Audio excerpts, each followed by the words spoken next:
반갑습니다. 오늘은 9장 교과서의 성격, 구성체제, 외형체제, 제도 등에 대해서 살펴보도록 하겠습니다. 먼저 학습 목표는 교과서의 내용체제와 외형체제에 대한 이해라고 생각하면 좋겠습니다. 교과서는 교육 목표 달성을 위한 하나의 교수학습 자료입니다. 좁은 의미에서는 교과서나 교사용 지도서 및 인정도서들을 포함합니다. 넓은 의미에서 교과서를 살펴보면 학교에서 교육을 위하여 사용되는 학생용의 주된 교재와 그 교재를 보완하는 음반, 영상, 전자제작물 등 모든 것을 교과서라고 볼 수 있습니다. 그러니까 여러분들께서 학생 때 보았던 것뿐만 아니라 다른 보조물들도 등도 교과서라고 할 수 있겠습니다. 자, 그러면 학교 현장에서 교과서는 어떠한 역할들을 하게 될까요? 그것은 학습자의 학습 동기와 학습 의욕을 유발합니다. 그리고 학습 과제의 기본 골격을 제시하고 학습에 필요한 자료나 정보를 제공하지요.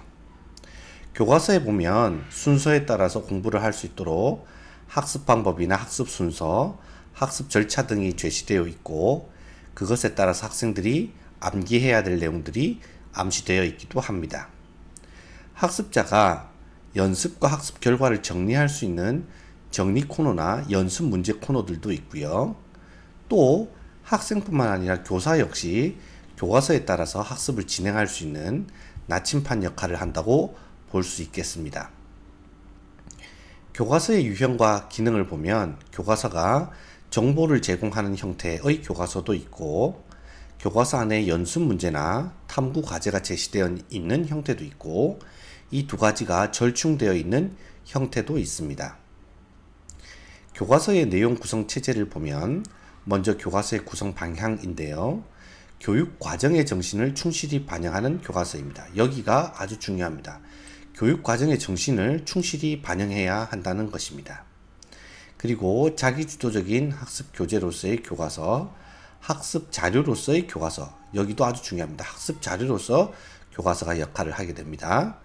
그래서 시사라든지 학습지라든지 평가문항 등이 들어가게 되고요. 교과서와 기존 자료와의 연계를 모색해야 됩니다. 교과서 활용의 관행도 변화되어야 되는데 과거에는 교과서 중심으로 수업이 되었다면 이제는 교육과정 중심으로 수업이 된다라고 생각하는 것이 바람직하겠습니다. 교과서의 외형 체제는 판형본이 있고 글자의 크기나 모양에 따라 나뉠 수 있고 종이의 질이나 색상에 따라 나뉠 수도 있고 사파나 편집 디자인 등에 따라서도 나뉠 수가 있습니다. 교과서 편찬 제도는 국가에서 정하는 국정제와 그 다음에 검정제, 인정제, 자유발행제 등이 있다는 것을 확인해 주시면 좋고요. 그리고 1종도서, 2종도서, 인종도서 등이 있다는 것도 확인해 주시면 좋겠습니다. 교과서가 어떻게 공급되는가 하면 학생이 교과서를 직접 제공해서 개인이 교과서를 소유, 관리, 활용하게 하는 것이 교과서 급여제입니다. 반대로 교과서를 빌려주는 제도가 있는데요. 국가나 지방자치단체가 학교 등의 소유로 교과서를 구입해서 일정 장소에 비치하고 선후배 학생들이 공동 관리해서 대를 이어 활용하게 하는 것인데 미국이 대표적으로 교과서 대여제를 실시하고 있습니다.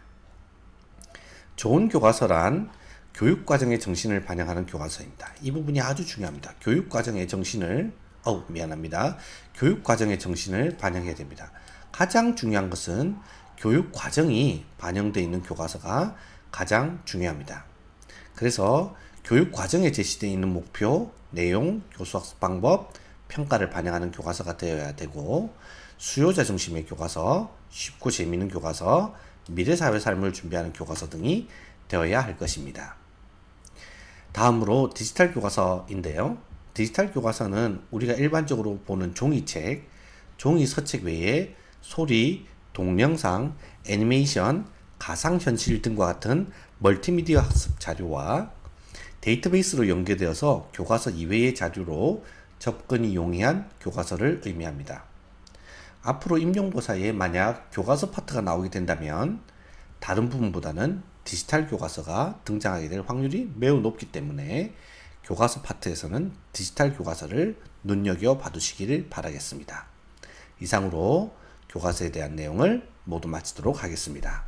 수고하셨습니다.